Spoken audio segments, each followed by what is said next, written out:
All right. Can it hear me? Yeah, it can. Okay. Cool.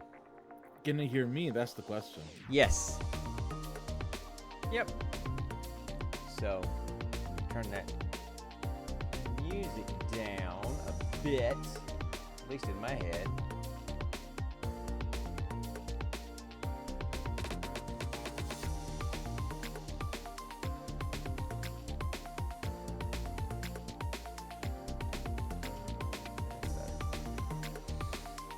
All right.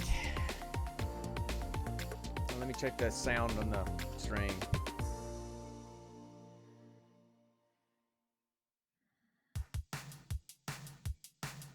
Testing, testing.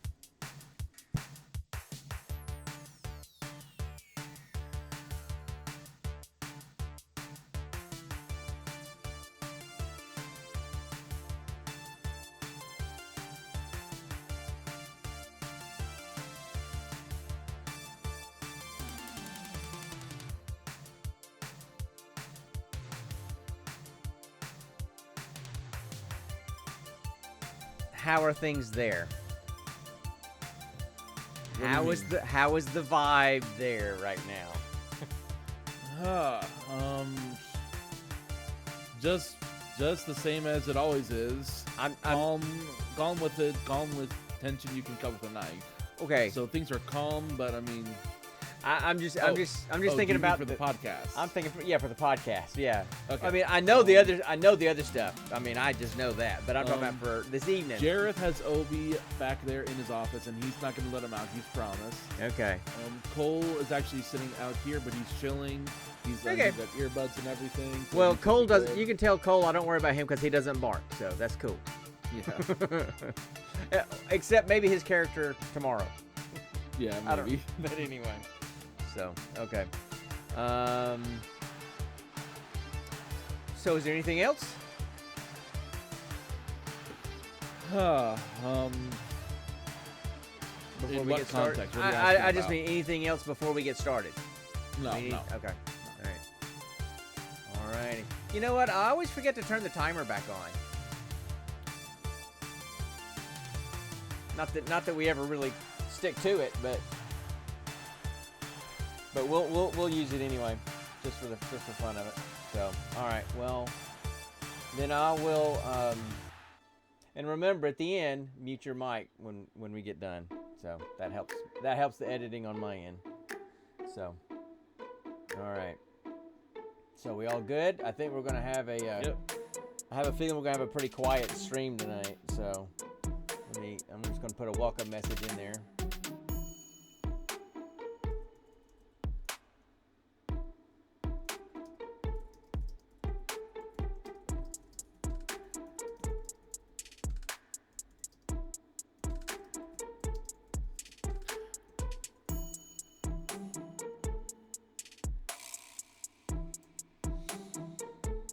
It's giving me Mystery Sleuth vibes. Right. Right. I'm kind of feeling like this would be something Inspector Clouseau would jam out to. Yeah. Yeah. Who's that actor that plays him? I'm drawing a blank. Peter Sellers was the original actor that did the Pink Panther, Inspector Clouseau in the Pink Panther movies. Yes, some white-haired guy. He had the thin mustache. That guy. I don't know if he had white hair, but he had it was just the character had a mustache, yes. But I think his hair was black. I don't know. You may be thinking about somebody else. So, Yeah, anyway. the modern day ones. I don't know who did the modern day ones. I didn't watch the modern day ones, so I don't know. So, anyway. Okay, so you ready to get started? Steve Martin. Oh, those. Yeah. Okay. All right. Yeah, well, he definitely has white hair. He's pretty much had white hair since he was 25 years old, pretty much. So, I mean, he had salt and pepper hair in the 70s, okay? When he was doing his stand-up stuff, yeah. So, he went great fast, just like your pawpaw did. So, anyway. Okay, so you may stop the music and start everything? Yep. Okay. Okay, let me stop that music. All right.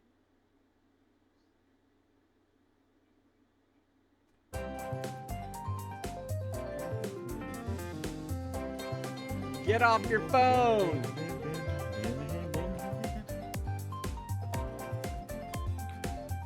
Sorry, Dad. My phone's been blowing up since I've been back in the dating pool.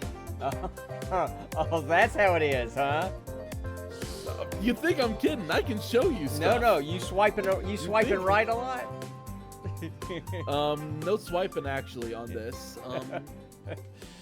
Okay, hey everybody, welcome to the Gene Pool Ray Hour. This is episode 101, and I am Sean. I'm Dad. I'm the old guy of the group. I'm that guy's dad.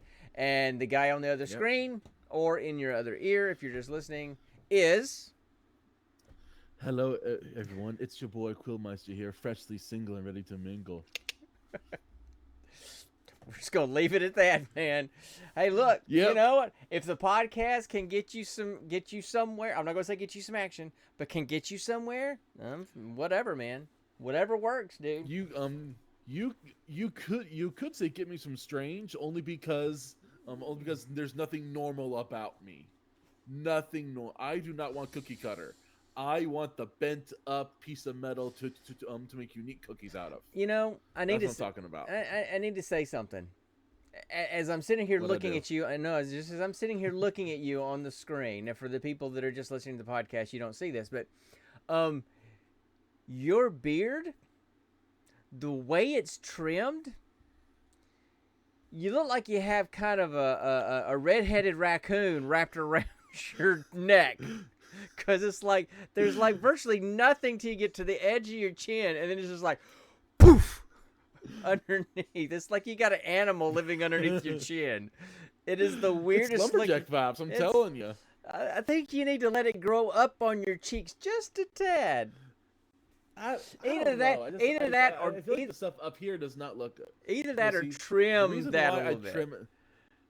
The reason why I trim my jawline so much is because on my jawline, it's patchy and very, very thin. It's here in the neck that's where it erupts out. Sure, and so with me, it's the same thing. The mustache is okay, but this is pretty thick. This is not. Exactly. So. Exactly. So that's why I try to keep a nice trim jawline. Right, but if I trimmed this and kept it short, which I do, because it's kind of patchy, and I let this stuff grow really long, that just looks really weird. It needs to either be kind of the same, or get rid of this altogether and just have a goatee again, like I used to, and let it grow longer. I could do that. You have to do that. I could do that. Well, if we go to Dragon Con next year, and if I end up doing my Steampunk Jedi cosplay that I've got in my head, I probably will go. I probably will go for a longer goatee and yeah, and I'll shave that. And I could be classic Jabba the Hutt. And you could be a Steampunk Jabba the Hutt. There you go. That would be pretty cool. No, think about it. The original Jabba the Hutts before they brought in the slug thing. Yeah, well, remember? Yeah, the original Jabba the Hutt was actually just a fat guy. Right, I know. But if I go as a Steampunk Jedi, you need to go as a Steampunk Jabba the Hutt. That would be kind of cool. And then how would you do Steampunk Jabba the Hutt? Would I be I have a greasy overcoat and a very, very tiny top hat? Maybe something like that. A mechanized clockwork cart. No, I mean maybe something like that. You know, I mean it would be really interesting to see a Steampunk Jabba the Hutt. Absolutely, that would be kind of interesting. So, and if we go with any of our other ones, if we do Inigo and Fezzik like we do every year, if we do Norman Cliff, I got to shave all I've actually this lost a good bit of the pieces for that cosplay. Really? So we'd have to throughout all my moves. Yeah. So anyway, but yeah, I would have to shave all this and just keep the mustache for those anyway, because they don't have a goatee; they just have the mustache. Yeah. I'd have to look like I'm in the Air Force or something with a cheap Air Force mustache. So anyway, man, my mic is kind of all over the place tonight. So anyway, so you had a pretty long trip home today, it sounds like. Yeah. Oh man. So on my way home, there was this massive accident. I'm talking cars were almost cut in half. There was one car that was literally flipped up like a pancake, ass over tea kettle, with its roof on the ground. Yeah. Like like literally, it was like something out of a movie. Like, they took 3-lane interstates down to 1 lane. Yeah, yeah, it happens all It's the time. insane. Speaking of 3 lanes down to 1, there was a section going from when your mom and I lived in Chicago. We lived in the west suburbs, and if we ever wanted to go downtown, Yes. we had to go through what they called the birth canal. Not that's just literally that's what on the news they refer to it as the birth canal, because What? they had like two major highways merging onto, I can't remember which interstate it was, going straight into downtown from the west suburbs, and it was like 5 or 6 lanes went down to 1 lane to go through under a bridge that then opened back up. So they called it the birth canal, and that was not fun. So you didn't want to hit that at the wrong time, because you'd be there for a while. So anyway, What I wonder how many kids were born from the birth canal in the birth canal. that's next week's geek question. I don't know. I have no idea. I don't have the numbers on that. So anyway, Weirdest nerd birth. How about that? That would be one. Okay. We could do something like that. The weirdest birth, in movies. In cinematic, yeah, exactly. We could do that. I can think of a couple off the top of Oh. my head. The only one Rosemary's Baby, and Fair. Enemy Mine. I'm thinking more of a Anakin who was literally born without a father. Literally, the midichlorians just said, "Know what, girl, you're pregnant." Yeah, I know, but okay, right. So, but you never seen the movie Enemy Mine? No. Good movie. I mean, it's a pretty good Have movie. you seen any of the aliens? Have you seen any of the alien movies? All of them. I haven't finished. I'm not this- talking just the ones with Sigourney Weaver. No, all of them. I made a point to watch all of them. Well, I haven't watched Prometheus. I haven't watched that one, but I watched all the old ones up to and through. I watched one of the newer ones. I haven't watched the newest one, I don't think. So anyway, I need to do that. It's on my list. I put them all on my queue to watch all of them, and then I just got sidetracked. Now, what about have you watched all of the Predator movies? That's the question. No. The first one was okay. Prey was awesome. Prey was fantastic. I loved I Prey. know. Prey was probably I liked Prey better than the original Predator, which for some people would say that's sacrilege, No, but think about it. This girl was able to do more and better than someone with modern day firearm military technology could do. I know she was pretty cool. She was pretty Exactly. cool. So, but anyway, yeah.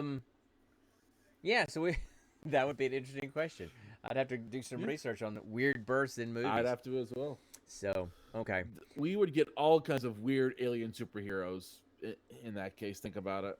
Well, yeah, I guess so. I mean, there'd be some weird ones. I mean, out think there, about it. How is think about it. How was Peter Quill born, or better yet, how was he conceived? No, he's conceived by. Think about it. Yeah, by what's his name, Eon or whatever. A living planet, Ego. Yeah, Ego. That's it. I knew it was 3 letters that started with an E. I just got the wrong 3-letter word that starts with an E. So anyway, yeah, I got nothing going on. I was kind of thinking about going and see the new Tron movie, but I've heard some kind of so-so reviews, so I'll probably just wait till it comes out on streaming instead of paying for it. The thing with Tron is that they keep on having these giant delays in the story. Yeah, there was the original Tron movie that happened in what, 70s, 80s? It's, I think early 80s, and then Yeah. the sequel didn't come out for 30 years. Exactly. And then the third movie didn't come out for another 15. I know. And from a review I saw for this newest one, it's for basically Tron all Ares. about AI. Well, and they say that it kind of loses the entire plot of the original movie and goes in a different direction that has nothing to do with the original movie. And so it's not, if they said it doesn't really feel like a trilogy and part of the story. Some of the characters are in there, but the storyline is just completely been warped. So I'll see it when it comes out on streaming, but I don't think I'm gonna go pay money to go see it. So it's kind of like Bumblebee, the Transformers movie. yeah. It talks about this. It talks about the singular character, but Mhm. doesn't really offer useful information to the series as a whole. Right. Yeah. So I'm trying to think if there's Anyway, any. speaking of geek questions, Yeah. So you want to do that? You want to go just jump Let's- into the geek question?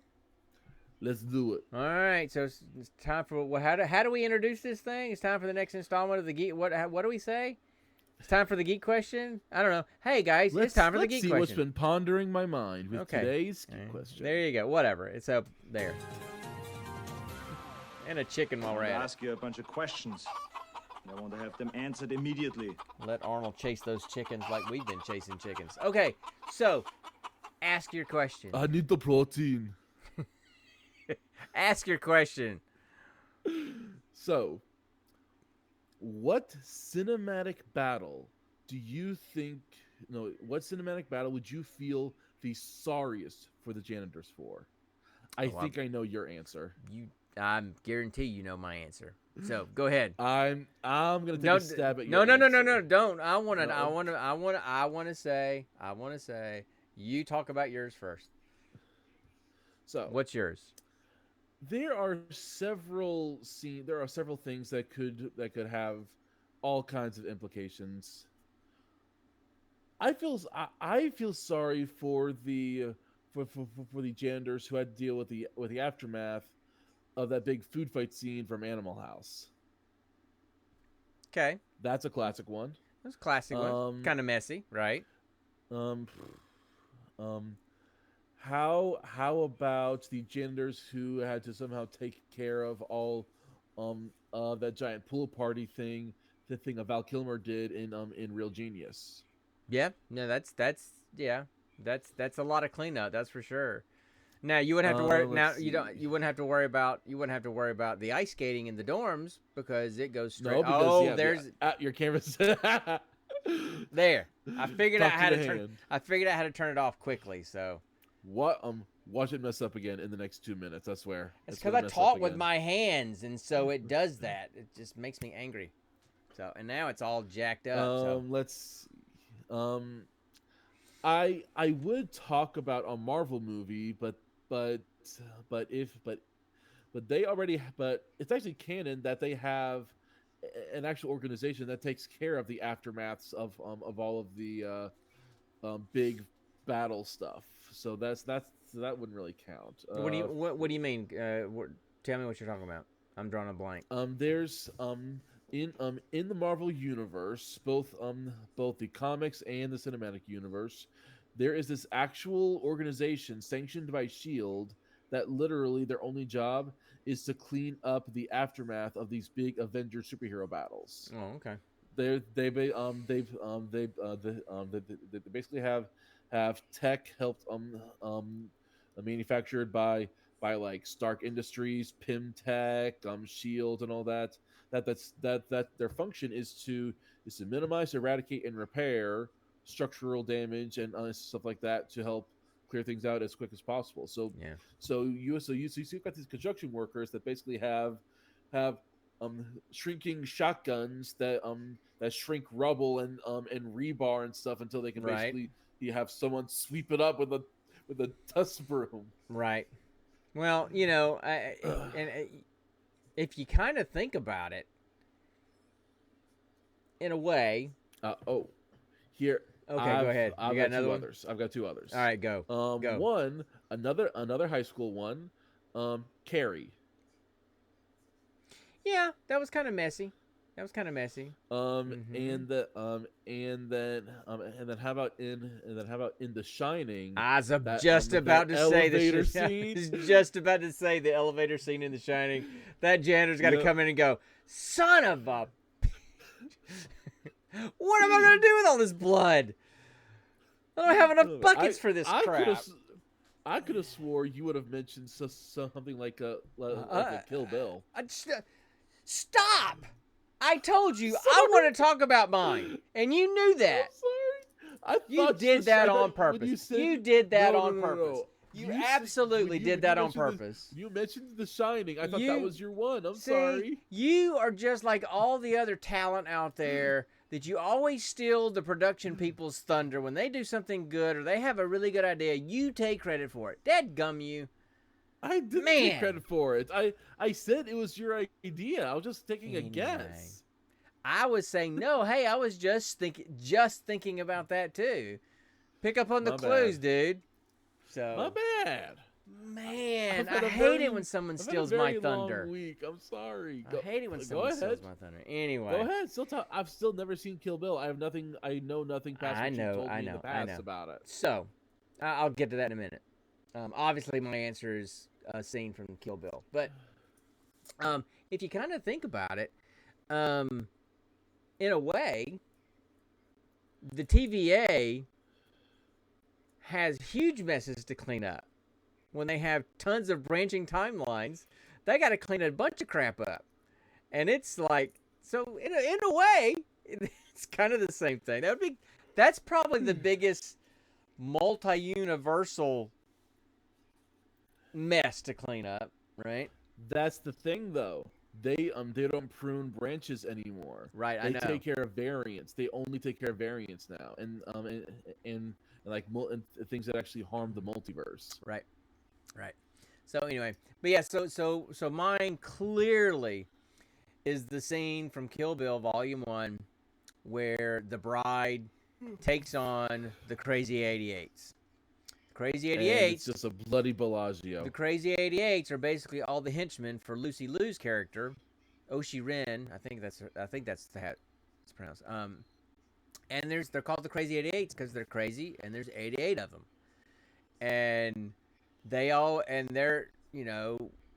their home turf base is like some bar, some big restaurant and bar where the dance floor is glass. Because it's got like a rock garden underneath. You can see this Zen rock garden underneath the glass, but it's a floor. So the entire floor is glass. And the bride kills 88 of them with a samurai sword. And it's a Tarantino movie. So there's lots and lots and lots of blood. I mean, there are some amputations that's like the Black Knight from Monty Python with blood just spurting straight out, and it, I wish I could but a scratch. I wish I could find a screenshot from that scene, that shot in the scene where she's kind of on the balcony looking down, and there's 88 dismembered, moaning, dead, bloodied people all on the floor, and all of their blood on the floor. That is huge. I don't know how they can continue the choreography without everybody slipping and falling down, because it was just everywhere. So that is, to me, for a janitor, that is absolutely the worst scene I can think of to clean up. So fun fact. Yeah. A friend of mine does plays this game called Crime Scene Cleaning Simulator. Yep. There's a mod that basically has you clean up that aftermath That's cool. as a whole level, and I'm Yeah. like, okay, that's funny. That's funny. And then, at first I thought about other kinds of scenes in movies, but then I realized it's not something that a janitor would take care of. For example, like, the final battle in The Lord of the Rings with all the orcs and stuff, or that the huge battle in Braveheart where there were just bodies all over the field. But that wouldn't be something that a janitor would clean up, right? That would be something that, I don't know, the coroner with a bulldozer would come. I don't know. But it wouldn't be a janitor kind of thing, right? That's why a lot of my examples were stuff where janitors are prominent. Sure. Schools, office buildings, stuff like that. Yeah, I'm trying to think if there's some other ones. I'm drawing a blank on some other movies. Can you think of one? How about the Kevin Chili scene? I mean, that's one small. I mean, yeah, it was a mess, and that was a lot of chili. But it was basically a 2-foot circumference area. You know, it I wasn't was that just trying to help big. us reminisce. I I know. was trying to help us reminisce. I'm trying to think of some other movies that were gory and messy like that. How about Kevin McAllister having to try and clean up the aftermath of from defending his house? Yeah, but I mean, that's a lot of that is just vacuuming all the broken ornaments and a little bit of paint cleaning here and there. Now, the tar on the stairs to the basement, that's a little bit of an issue.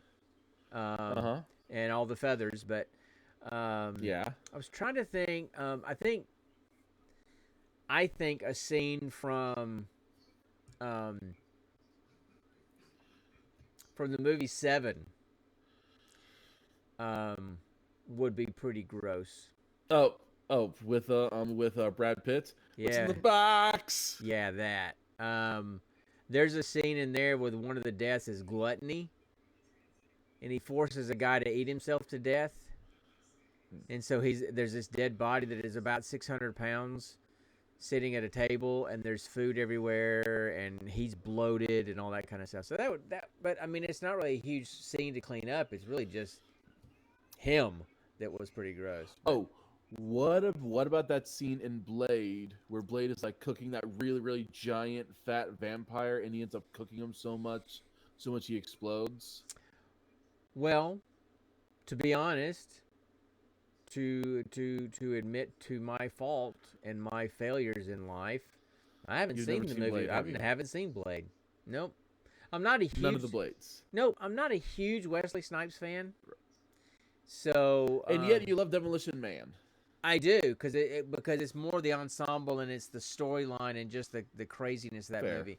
But as far as just being a Okay, how about this? okay, all right, you got another one? How about the janitor in the police station who has to clean up after Sylvester Stallone messes up the bathroom? Yeah, right. Think about it. Well, Think about it. I thought about another one. You remember the movie Stand By Me?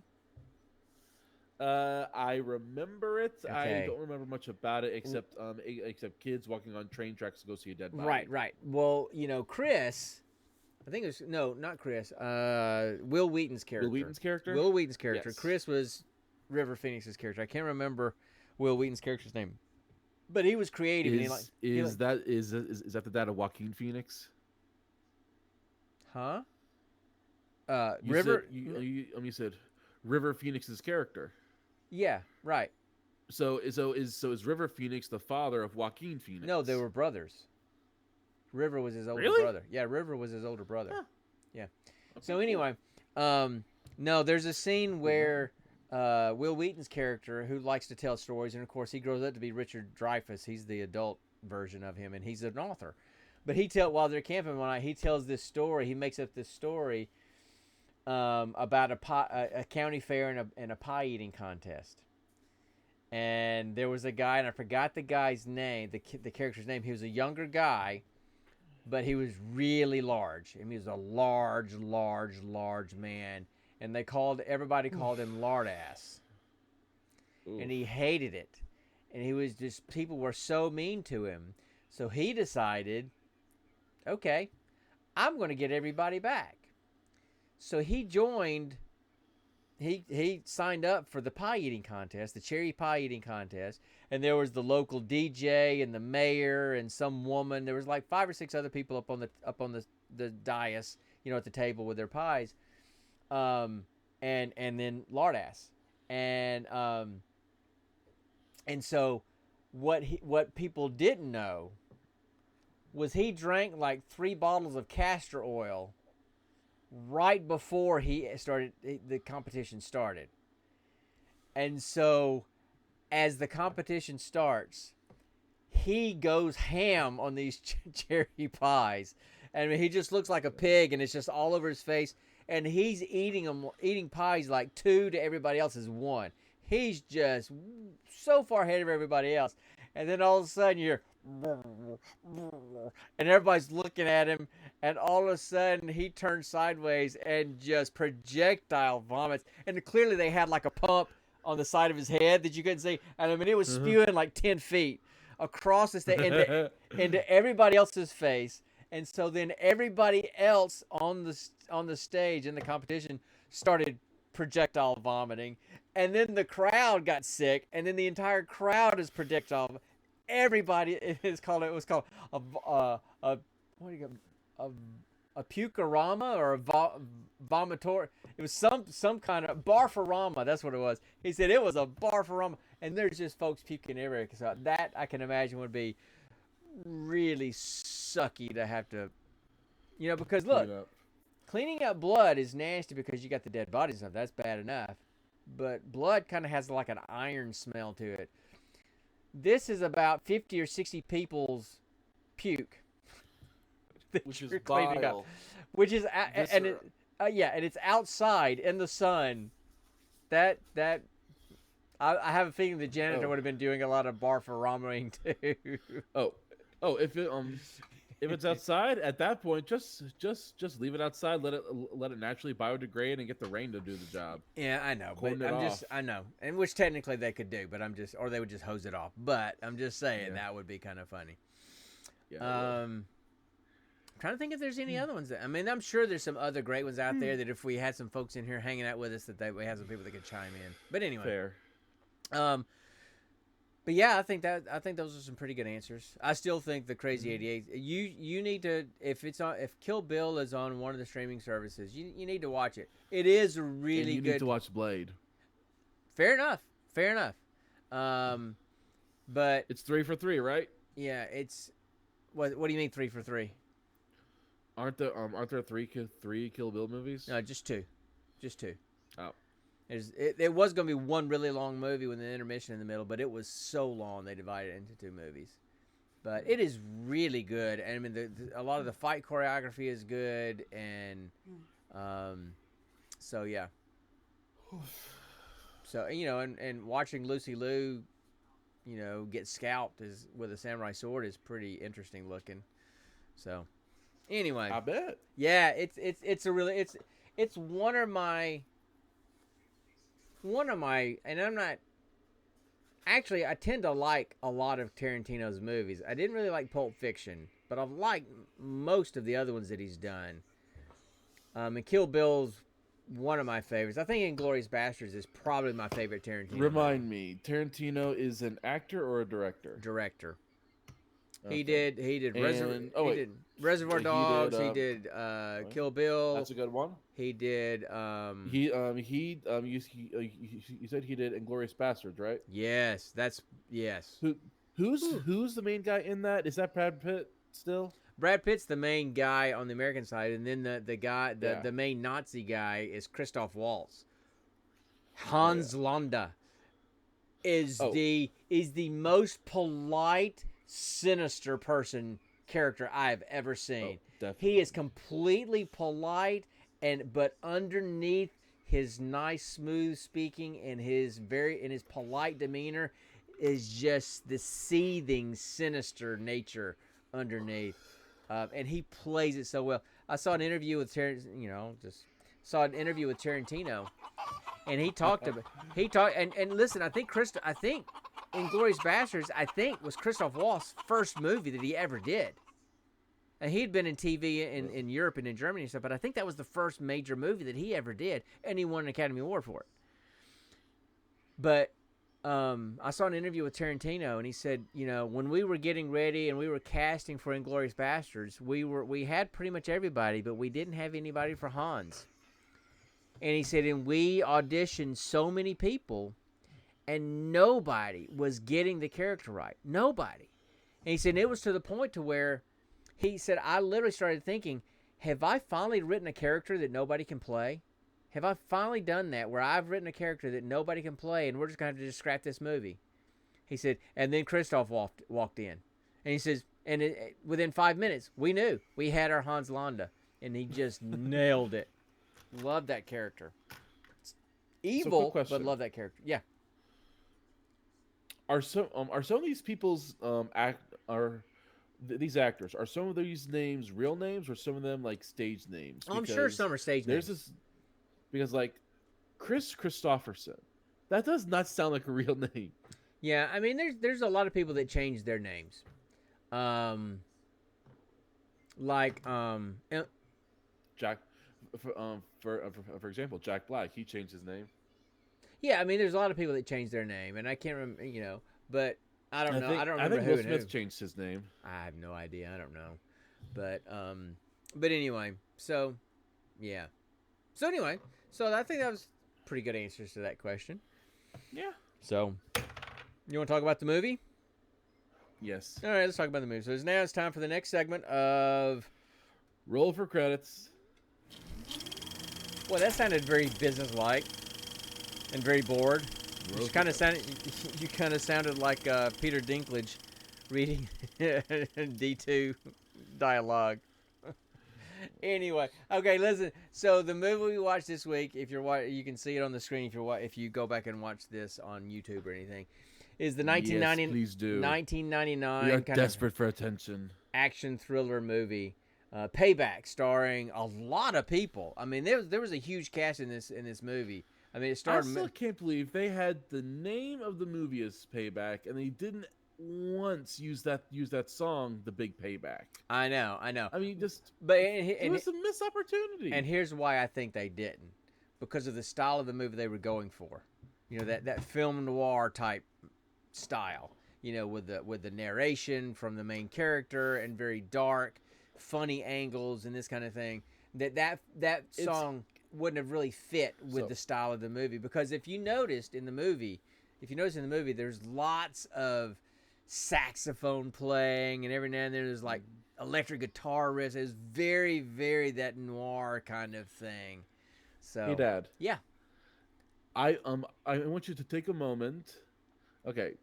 On one hand, we have Payback, okay? Now, think about John Wick. okay. What about it? I don't see him as the same. I don't see him as similar at all, actually. Yeah, I mean the criminal element. Yeah. Let me finish. Okay. Criminals who come back to in a way avenge their dead spouse, having a list of prior contacts and enemies, going through to gather information to get to the next one on the list, and essentially taking out an entire organization for one major goal. Okay. Yeah, but he didn't come back because his wife was dead. He came back because he wanted to say he came back because he just wanted his money. I mean, he didn't have any love lost for his wife. She shot him in the back. I wouldn't want to go back with her. So, and then she died. Then she killed herself by overdosing. So, so the motivation is completely different than it was for John Wick. No, motivation is different, but the sequence of events and the style of events. I don't know. I still see similarities. No, because they're. You know, it's a small time criminal going up against bigger people, and this was the other with John Wick is just an assassin in an assassin's world. You know, one getting revenge on the people that killed. You know that killed his dog after his wife died. That kind of thing, right? But then they started to put hits out on him. So then it was a survival thing. So, so I don't see those motivations as the same, other than it just being there being a criminal underworld kind of thing. But anyway, so this is a 1999 action thriller movie filmed in a very film noir style. Stars Mel Gibson. Literally the turn of the century. No, it was set current day in the 90s, man. It wasn't. No. You mean that's it? See, I'm old. Yeah. When you say turn of the century, I'm thinking the 1900s. I'm thinking the 1800s to the 1900s, not the 1900s to the 2000s. Sorry, I dated myself apparently. Yes, you did. So let me try this again. So it stars Mel Gibson, Maria Bello, Greg Henry, who plays Val, who's probably the least well-known name of the main actors in here. Willem I've never heard Devane. of him ever. We've seen him in stuff before. Willem Devane, huge name. James Coburn, Who? a huge name. Who Chris did- Christopherson, a who huge did- name. William Devane played Carter. James Coburn Okay. played Fairfax, and then Chris Christopherson played what was his name? The main Bonson, Bronson. something with a Bronson. B. Yeah, Bronson. Bronson. So pretty And big, yeah. pretty big cast. David Paymer was in who it. is the guy who is the guy that played Fairfax? You said his name once, and James Coburn. Yes, Yes, that's Thunder Thunderjack. That is. That's Thunderjack from Snow Dogs. Yes, that's Thunderjack And then from Snow Dogs. and then also Water News from Monsters Inc. No. Okay, remind me who Water News was. Spider Crab guy. I don't remember if James Coburn played him or not. I can't remember. I don't. I'd have to look it up. I just honestly don't remember. But maybe. But anyway, and That so was a good movie, Snow Dogs. it was a great movie. We loved that movie when y'all were growing up. But anyway, so the tagline about this movie is that basically the overall plot is after a successful heist, Porter, who is Mel Gibson's character, is left for dead. Once he recovers, he seeks vengeance and wants his share of the money. So here's the setup. He's kind of partners with this guy named Val, who is Greg Henry's character. And Mel is married to this woman, and she's kind of a small part because she's gone early in the movie. But anyway, they see like the triad, like Japanese mafia, and they have like a money pickup. And his buddy saying they do the run twice a week. Hold on. Yeah. Did you see Chinese or Japanese? I said Japanese, but it's probably China. I don't know. I thought it was Japanese. No. Chinese is the triads. Japanese is the Yakuza. Right. Anyway, Yeah. it was one of them.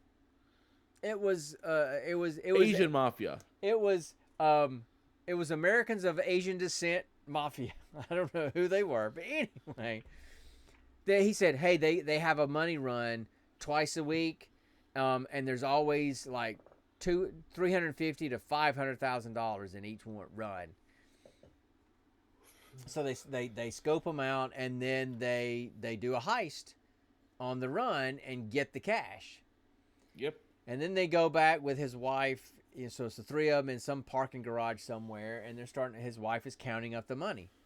And the reason why that Val wanted to have this money is because he wanted $130,000, which is what he needed, some number of value he needed to buy his way back into the outfit, which is like organized crime situation. So he needed $130,000. And so then, the wife counts up the money and says $70,000. No, it says $140,000. It's like, man, we get $140,000 each, and she says no, $140,000 total. So that's $70,000 each. And Val starts getting hinky because he's like, I need the $130,000 to buy in, and Mel's like, you got 70, I got 70. Let's call it a win, and we'll work at it another day.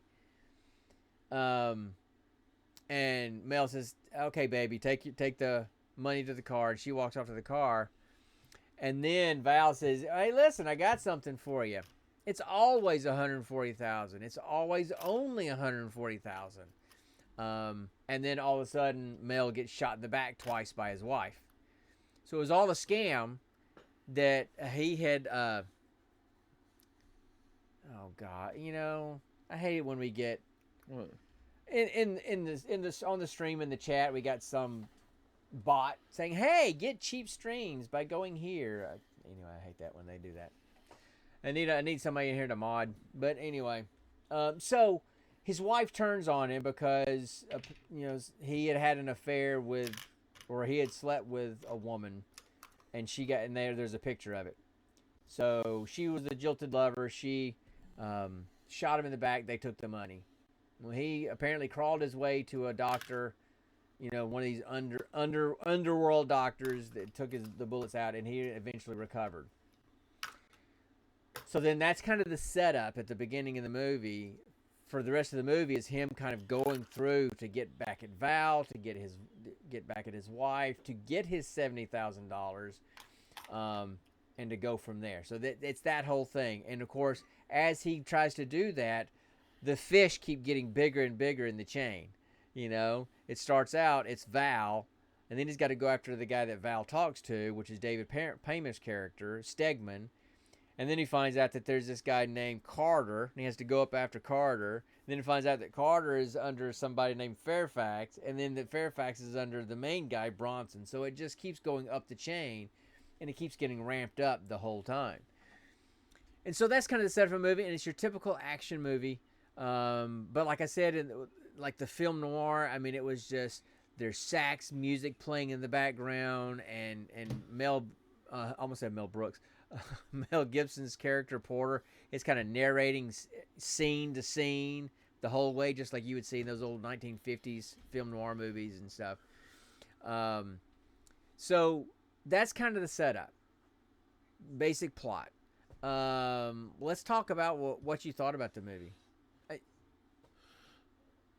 You notice in the description. Yeah, you notice how. In the description, the post, when I put the post out for the episode tonight, I stopped using the word reviews. I just say movie discussions, because we're not reviewers. We just talk about the movie. Yeah, we don't do this. So what you just to do it. So what did you think about the movie?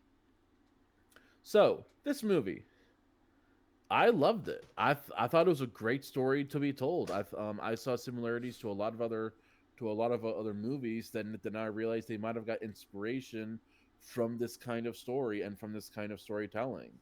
I loved the way that we never actually saw the ending of any kind of plan until like the last 10 minutes of the movie, because Porter just thought that far ahead. Mm-hmm. He thought of everything to make sure that all his tracks would be essentially swiped under the rug or thought to be done by someone else. Well, and it was everybody kept referring to him as this dumb guy, because he only wanted $70,000. Right, because how dumb he was, and Speaking how he was of just which, getting himself. why did he only want $70,000? Because that was his cut, and it was just the principle of the thing. He wasn't trying to get money. He wasn't trying to cheat anybody else out of their money. He just wanted his back. So there was a little bit of honor and integrity there. I'm not trying to get more than what's owed me.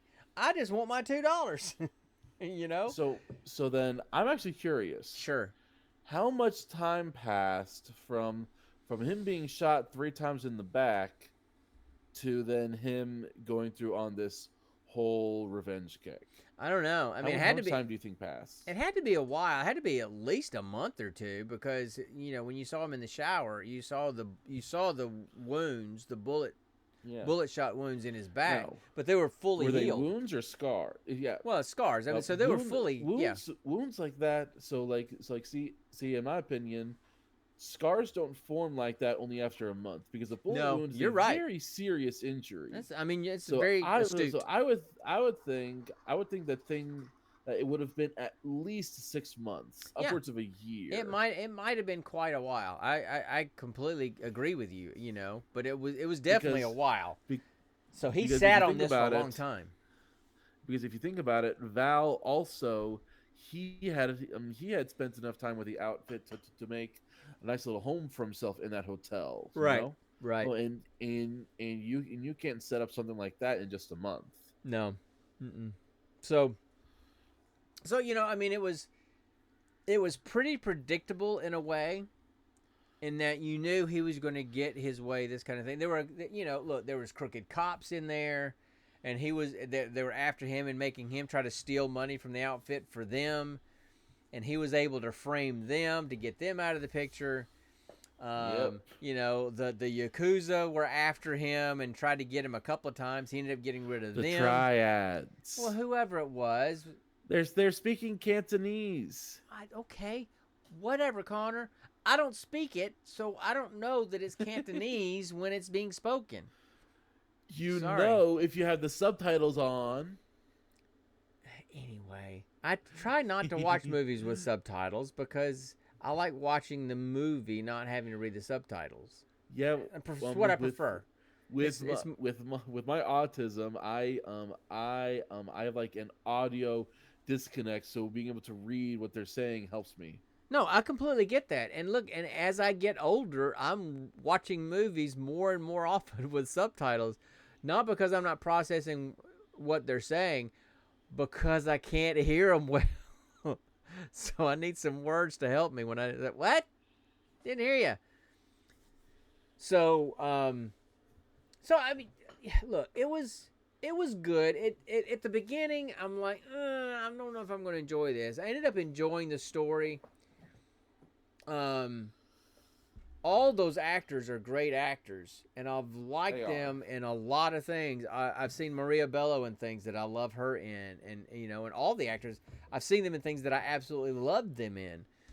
Um, but in this one, I'm not saying that they just kind of meld in their roles, because I think William Devane played his character very well.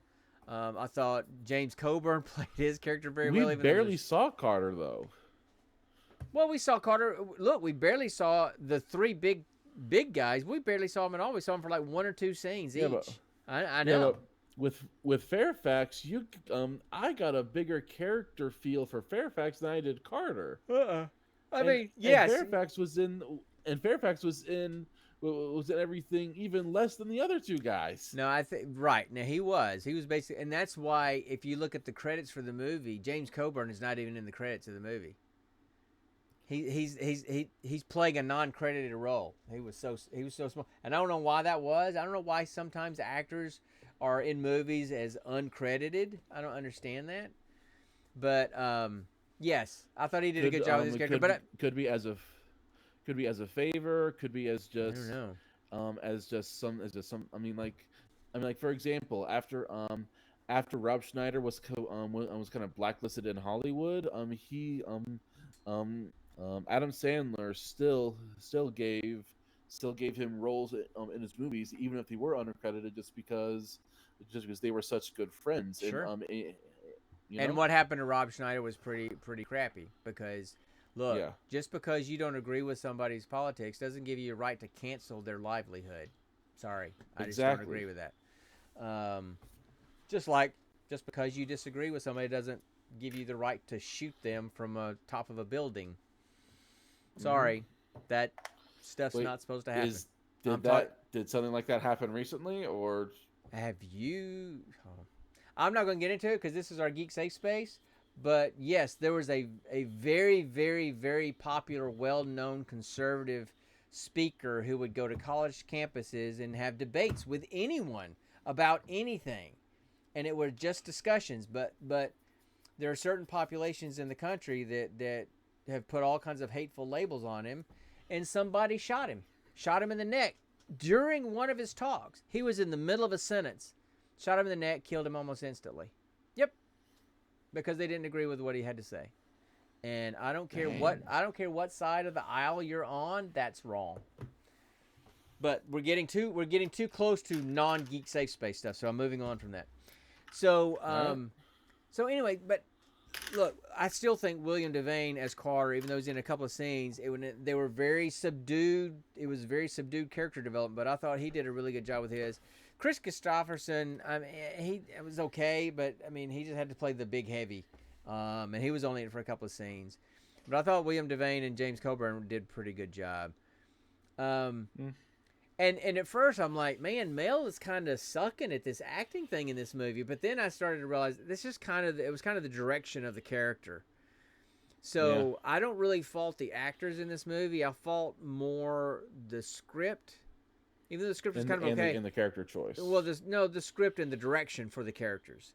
It's like, how, and I think it was probably paying an homage to those old film noir movies, because those characters were kind of like that, kind of like Mel Gibson's characters. Every girl in the movie was referred to as baby and all that kind of stuff. I mean, just stuff that really wouldn't fly in today's movies, but it does harken back to those movies from the 50s, where every woman in those movies was baby or sweetheart or tootsie or sugar, so that was kind of fun to see, like a modern version of a film noir movie. but I just thought that the acting could have been a little bit better. But I think that's more of a fault of I the agree. direction than the actors, because we've seen these actors in too many other good things that they were fantastic in. Yeah. So, but I did like how, even though it often looked like Mel was just kind of stumbling through from situation to situation, it was all a master plan that he had worked out. He was playing Yep. chess. Everybody else was playing checkers, and he was playing chess. And I thought that was pretty cool to watch. Which furthers my theory that a lot more time has passed than we think. I mean, if he had just been if he'd just been a month in recovery, came in and did all this, he would still be in so much pain from those wounds Yeah, and his internal body healing. He wouldn't have been able to pull off any of that stuff. right. I know. Yeah, yeah. But and then I loved how he kind of used the bad folks against themselves, used their stuff against themselves.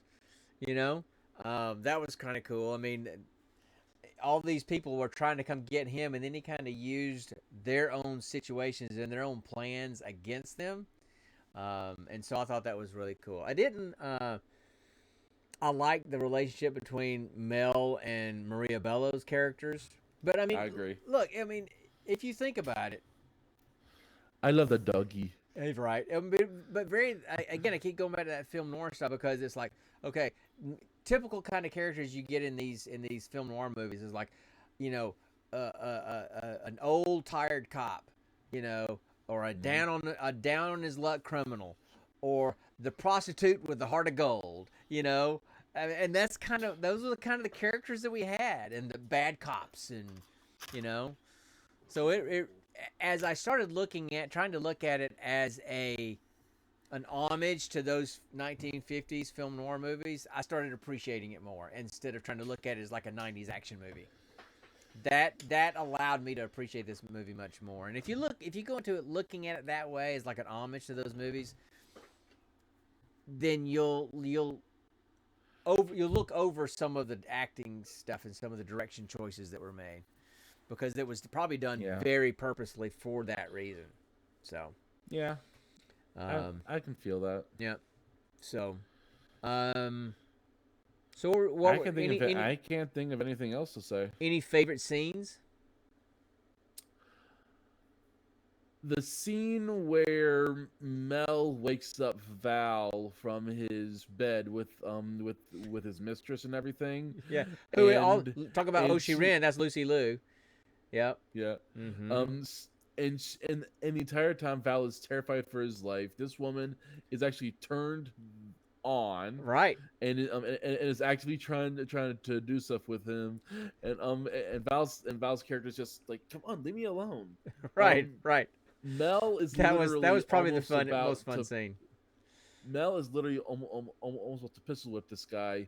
This woman throws herself on him to defend him, until we then say, "Allow me." Right. And then she beats the crap out of him. Yeah, because they had this like S&M kind of thing going between the two of them. And that was a pretty funny scene, because then Mel says, "All right, go."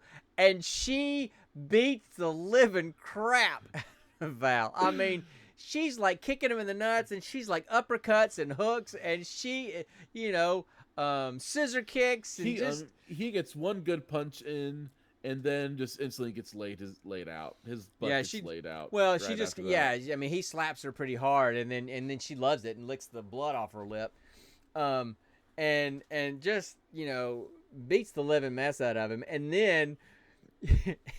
then Mel kicks him and gets the information he wants out of him, and kicks him and starts to leave, and she grabs Mel and stops, and she said, and she's got this this riding crop whip in her hand. She's like, I've got a few minutes left.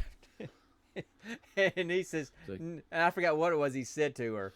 So boil an egg. Oh, that's right. So boil an egg, and then he walks off camera, and she grabs that whip and just starts wailing on Val again. It was pretty. So that was a pretty funny scene. I did enjoy that. Yeah.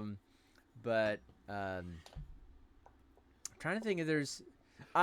There's another scene. Yeah. Okay. See if it's the So same one do you I'm know thinking the of. scene- So, do you know the scene right after the triads utterly blow apart the taxi cab Mel was in with Stegman? Remember? Or after Mel just like right after Mel then gets picked up by Bronson's guys. Yeah. As Lucy Liu says, "Hey, fat man." And Yeah. and then he punches her, and then he's actively gripping his own rolls and being like, "Am I fat?" Oh, I man. thought I kind of enjoyed the scene where where Porter was in Fairfax's house, James Coburn's house, and he had his Yep. two bodyguards, and he was having them hold their suitcase things up, right? And Yep. and the attention to detail in that, and a lot of people, if they're not really really attentive to the direction, these guys would be holding, because these suitcases are completely empty, even though they're supposed to be full of clothes, and they would just hold them up like this the whole time, right? But in the background, you saw them struggling because they couldn't hold them up because the suitcases were so heavy, and he shot one. So that was and then just James Coburn's That's real reaction. alligator skin. Just his reaction to this thing. No, and my favorite part was when he says, "That's mean. That's just mean." When he shot his suitcase. That I thought was funny. He says, "That's just me." I feel like that line had to be improv. I'm just saying. It might have been because it felt like an improv line, but yeah. Anyway, so look, it's not a movie that's going to surprise you, or it's not It's high not going to cinema. break any box office stuff. It didn't break yeah, any and box office stuff. And it's not going to be your favorite movie of any of these actors or actresses. Not But at all. but it was But still is it still a good movie? It was a fun watch. Yeah, It's a movie that's kind of always been in on the back burner on my queues to watch, and I've just never gotten around to watching it. So I'm glad I saw it, and I can say I've seen it. But it's not something I'll probably ever watch again. So, Yeah. But it's worth a check out, especially if you like that film noir style, and you'll appreciate the homage to that style in this movie. So, but anyway. So yeah, so that's all I got for this movie. You got any other kind of parting shots on this one before we move on and pick our movie for next week? If she boiled the egg, what do you think she'd do with it afterwards with Val? She'd probably stuff it up somewhere while it's still boiling hot. That would be my guess. She'd make him sit on that egg. Man. So anyway. Oh, man. So look, we're gonna go ahead and roll for our movie next time. And typically what we do, we'll roll dice to figure out which service that we're gonna watch. Then we'll roll dice to figure out which genre we're gonna watch, and then we'll roll a 100-sided die to figure out which movie in that list in that genre we'll watch. I kind of made a unilateral decision since it's October. I think we're gonna do some horror stuff. do some horror movies the rest of the month. So we're gonna go ahead and just assume we're doing a horror movie, but I'm gonna roll to see what service we're on, and then roll to see which movie in that we're on. Okay, so All right. all right. So I rolled a 13, which would be Netflix. So we're gonna watch a horror movie on Netflix, and then I rolled an 89. So we're kind of We're doing a deep dive here a little bit. So y'all hold on a minute. Let me go pull that up. I've already got Netflix pulled up, and I got the hard thing. So let me scroll down and see if I can find that one. So y'all hang tight, and I will be right back.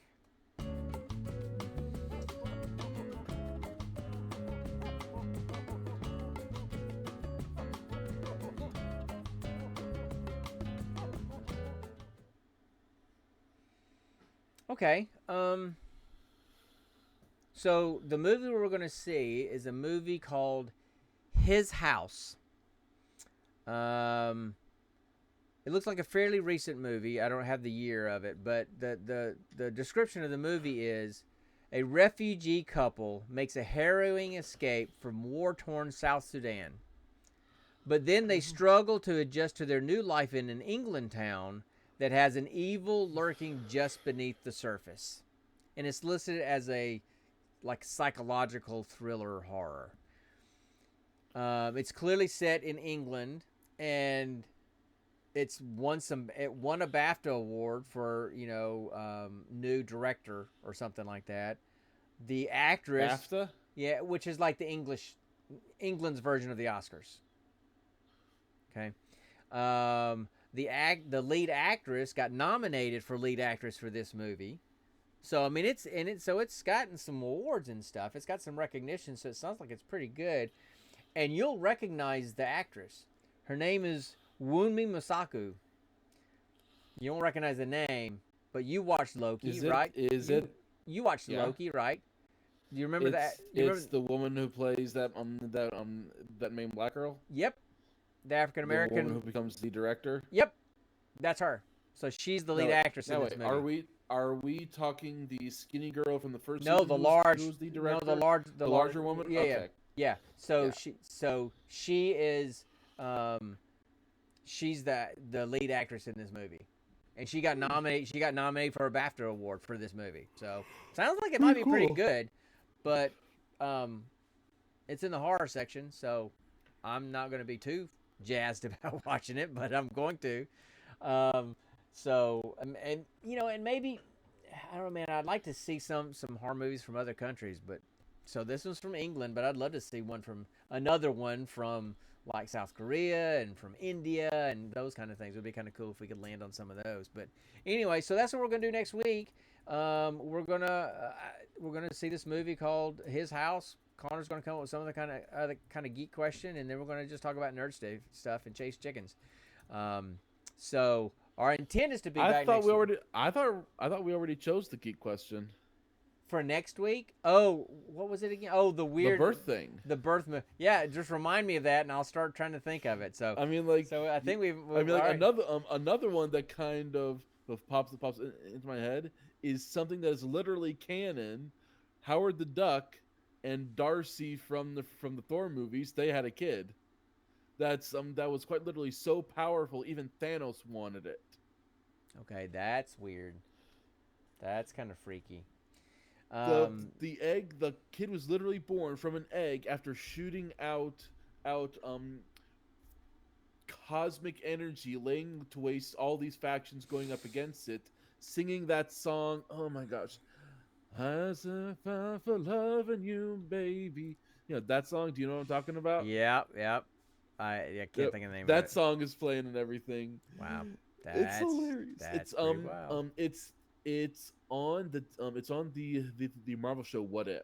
So I think it's in season 2. So are we sure it's canon then if it's What If, because that played a lot with everything in What If is canon canon in Marvel because What If basically talks about all of the lesser known comic strains of these heroes and of these characters. All right. So our plan is to be back next week. I've got something I've got to do next Friday. That is true. That might force us to have to put off a week. I don't know. Well, you and I'll talk about it. But the plan is to be back next week, and we'll do some more of this. I get it. It's Friday night. It's kind of hard to get folks to come hang out with us on Friday nights. But hopefully you guys are listening to the podcast and downloading it. And we just appreciate it because, look, we're going to do this whether y'all show up or not because we just like talking about nerd stuff.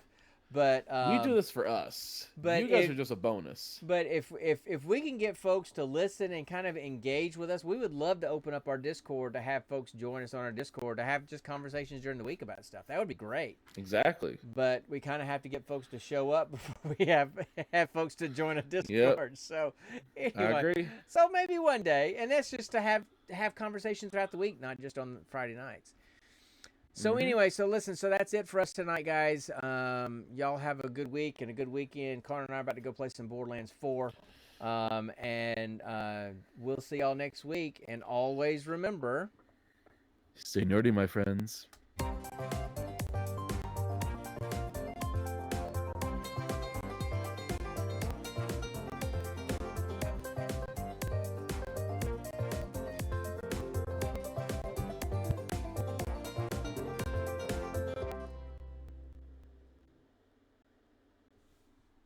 You're still here? It's over. Go home.